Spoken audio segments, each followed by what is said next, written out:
بچه‌ها به اولین ویدیوی چنل ما خیلی خوش اومدین. بچه‌ها اولی بیوگرافی بدیم و بعد یه موضوع مهم رو می‌خوایم بگیم. بچه‌ها اول بریم بچه‌ها کات داده خواب. حالا من اول بیوگرافی بدم بعد بریم سراغ روزانه. بچه‌ها اسم من رها، ساکن رشت استان گیلان هستم، 12 سالمه و یوتیوبرها مورد علاقه‌ام سارا، سعیده، نسیم، مریم، سحر، شبنم، مونا و یکی سارا، ستاره، فاطینا هستن. خب شغل مورد علاقه‌مو نگفتم. شغل مورد علاقه فالووری بلاگری هستش و آرایشگری. آره. خب همونطور که اول ویدیو گفتیم اسم رفیقم رهاست، اسم من روزانه، من 14 سالمه، رها 12 سالشه. ما خیلی سلیقه مشابه همه، دقیقاً این دو قلوهای همزانیم. بچه‌ها چنلمون هم یکیه. آره چنلمون هم یکیه، اینکه شهر رشت زندگی میکنیم.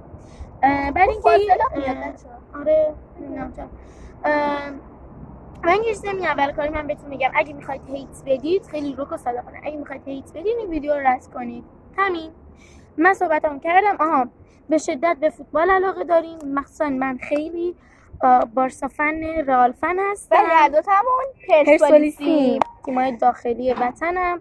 خب بعد همین دیگه، من دیگه صحبتی ندارم. خب بچه در مورد هیتم صحبت کنیم. بچه توی این ویدیو ولاگ این که از کجا آمدیم اینجا هم داشتیم و امروز هم این منو پرنگ کردم، من پرنگش کردم و ساعت 7-8 اگه 3 تا ویدیو به دستتون میرسه. اگه ادیتورمون اوکی کنه ویدیوها رو ساعت 7-8 بچه بتونیم. ما از الان دنبال رود واسه صدا و رینگ لایت هستیم، ولی ما رو به سطحی برسونیم تا انرژی بگیریم. آره که این ویدیو رو همراه با ولاگ اینجا امروز آپلودش میکنیم، یعنی 3 تا ویدیو امروز بچه پر انرژی اومدیم ما. آره میخوام همین اول کاری بتر کنیم. شما هم یادتون نره بزنید رو ساب، زنگوله رو حتما فعال کنید که هر موقع ویدیو گذاشتیم اولین نفر تو باشی. آره بعد اینکه کامنت ها رو بتر کنید، لایک کنید. بچه ما زمان نداشتیم که بذاریم شما از ما سوال بپرسید که ما جواب بدیم. هر سوالی داشتید تو کامنت ها بگیم، ویدیو بعدیمون حتما جواب سوالای شما. بله دوستتون هر ایده داشتی تو کامنت ها بگیم، ما مخلص شما این همش رو انجام میدیم. کلی دوستتون داریم. تا ساعت 7 بای بای.